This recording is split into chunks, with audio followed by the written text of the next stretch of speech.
Hello, my friend Brian King here. I saw a video from a friend of mine about how to be mentally tough and be more responsive instead of reactive. And he gave some good advice that I wanted to expand on. This is also a question I get a lot from the parents that I coach because they're raising kids that have ADHD and Asperger's. Kids that tend to be very impulsive, tend to learn more slowly. You have to tell them 1,000 times to do something. And for some parents, they might say, well, this is a typical kid. Kids are like this. Trust me when I tell you that raising kids with ADHD and Asperger's is much more difficult. I'm raising 3 of them. And my mom had to raise 3 of us as well. But as a parent, I imagine you can appreciate those moments where something happens, your kids spill something, your kids are fighting, and you just seem to have a very emotionally intense reaction. It seems automatic. It doesn't seem as though you pondered, thought it through, chose some very enlightened Brady Bunch response to your children so they could be instilled with wisdom and go forth enlightened in a way they weren't before you, the magic parent, stepped in, right? But you would much rather be wiser. You'd much rather be authoritative instead of authoritarian. You'd much rather that they learned something other than how bad they should feel about what just happened, so that you can then walk away feeling ashamed because you blew it as a parent. We want to eliminate all of that mumbo-jumbo garbage. And you have the opportunity in a single moment to shift it, to totally change the game. And the way you do that is first understand this very basic principle, that between the event and whatever response you choose, you can create a gap. When you are reactive, it's event, bam, reaction. There seems to be no gap during which you made a decision of how you're going to be. So what we need to do is create that space. And the way you do it is by developing a new habit, a very simple one. That when an event occurs, any event, you ask yourself a single two-word question. That question is, why that? You see your kid doing something weird, something you don't understand. You could say, what the heck are you doing? That's stupid. Don't do that. That's a reaction. Or you could quietly say to yourself, why that? Of all the things my kid could be doing right now, why that?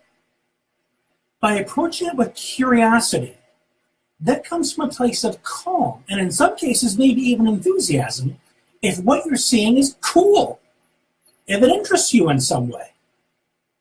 So just simply ask that question, why that? What's that about? And now you can inquire. Inquire very humbly. Hey, I just noticed what you're doing, and I'm very curious. Why is that what you're deciding to do right now? What is that doing for you? My kids play video games. I could say, man, why are you on video games again? You spend too much time playing that crap. You should be doing outside playing. You should be reading the book, something else. And don't get me wrong, these thoughts go through my head. But bitching at my kid endlessly is not going to help them grow and try other things. But if I try to understand what they're doing, why they're doing it, what need it means for them, that can lead to a calm conversation about alternatives. Because when you ask why that, you become a student of the situation.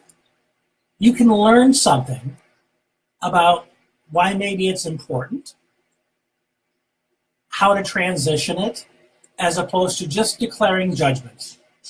Why are you doing that again? Why do I have to tell you 1,000 times? Order, order, order, bitch, bitch, bitch, condemn, condemn, criticize.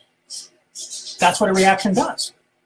It brings a feeling of badness, of shame, of unacceptability to the moment, whereas a response brings curiosity, brings learning, brings reflection, brings listening.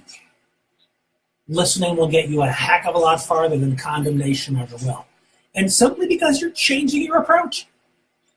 You're moving from reaction to asking a simple question, why that? Why is that happening?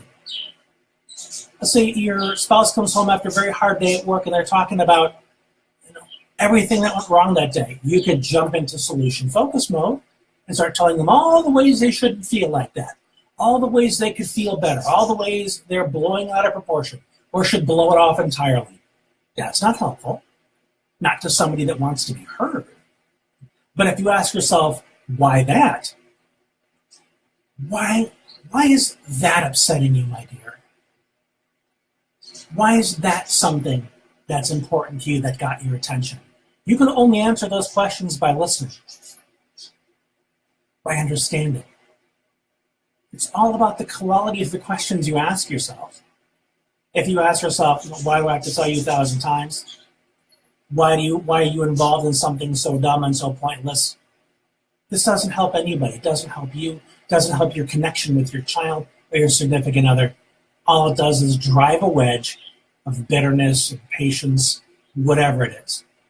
All because you reacted instead of taking that simple pause between the event so you could choose your response and create an opportunity for learning, connection, and growth instead of hurt. So, simple strategy, just throwing in my 2 cents here.